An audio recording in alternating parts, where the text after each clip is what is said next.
Yes, രാവിലെ തന്നെ നല്ല മഴയായിരുന്നു കേട്ടോ. കോൾഡ് ഒച്ചയെ നന്നായി ബാധിച്ചിട്ടുണ്ട്. അതുകൊണ്ട് ഒച്ച കിളിയെ പോലെയൊക്കെ തോന്നാം. അത് മൈൻഡാക്കണ്ട കേട്ടോ. ഒരു മുൻകൂർ ജാമ്യം എടുത്ത് വെച്ചതാ. ബ്രേക്ക്ഫാസ്റ്റിന് ഇന്ന് ചപ്പാത്തിയും പയറുകറിയായിരുന്നു കേട്ടോ ഉണ്ടായിരുന്നേ. ഉച്ചയ്ക്ക് ഇന്ന് ചോറിനൊപ്പം കായമെഴുക്കുവരട്ടിയും മുട്ടക്കറിയുടെ ഗ്രേവിയും കിളിമീൻ കറിയും ബീട്രൂട്ട് തോരനായിരുന്നു ഉണ്ടായിരുന്നത്. ഇന്നിപ്പോൾ ഈവനിങ്ങും മഴയ്ക്ക് ഒരു കുറവും ഉണ്ടായില്ല. അതുകൊണ്ട് പോകുന്ന വഴിക്ക് കടികൾ വാങ്ങിക്കൊണ്ടാ വന്നേ. അതുകൊണ്ട് മൊത്തത്തിൽ ആ ചൂടൊക്കെ അങ്ങ് പോയായിരുന്നു. മഴയായിരുന്നില്ലേ. അമ്മ ഒന്നുകൂടി മുക്കി പൊരിച്ചുകൊണ്ട് വന്നു. ചേട്ടാ ഇതന്നെ ഈ കളറ്, കൊണ്ടുവന്നപ്പോഴേ ആ കളർ അങ്ങ് ഒത്തില്ലായിരുന്നു. ഇപ്പോൾ ഒന്നുകൂടി പൊരിച്ചപ്പോൾ മൊത്തത്തിൽ അങ്ങ് പോയി. ആ പോട്ടെ, ടേസ്റ്റ് ഉള്ളതുകൊണ്ട് നമുക്കങ്ങ് വിട്ടേക്കാലേ.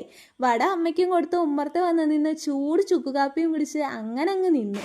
ഇരുന്ന് ആസ്വദിക്കണമെന്നുണ്ടായി. ബട്ട് എന്താ ചെയ്യുക, ഹൂത്തടിച്ച് ഉമ്മറം മൊത്തം നനഞ്ഞെന്നേ. സാരില്ല, ആസ്വാദനത്തിന് കുറവൊന്നും വന്നില്ല.